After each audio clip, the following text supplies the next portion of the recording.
நான் பொதுவான மக்கள் பிரதிநிதிகளை பற்றி தான் பேசினேன். அரசியல் சம்பந்தமாக ஒன்றும் பேசல. மேலே சரியாயிடுச்சு. இங்க இருந்த பஞ்சாயத்து தலைவர்கள் யாருமே வந்து இது வரைக்கும் வந்து எந்த விதமான ஆக்கிரமிப்பு கிட்டத்தட்ட பணவாசல் வந்து 1.5 ஹெக்டேர் வந்து ஆக்கிரமிச்சிருக்கு. இந்த காலத்துலையும் சரி, நான் உங்களுடைய போர்ப்படை தளபதியாக இருந்தவங்கிறது உங்களுக்கு தெரியும். அது வந்து சரி செய்யணும். அதே சமயம் இங்க இருக்கக்கூடிய முறையாக மனு ஆனால் மனுதான் கொடுத்துருக்கு. கீழ்மட்ட அதிகாரிகள் வந்து இதெல்லாம் கரெக்ட் பண்ணுங்க, கொஞ்சம் பார்த்துக்கோங்க. நீங்கள் மக்கள் பிரச்சனையை பற்றி பேசுங்க.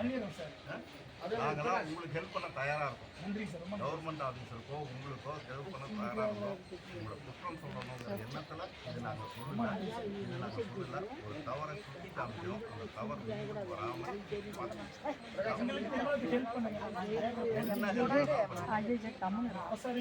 சட்ட ரீதியாக ஒரு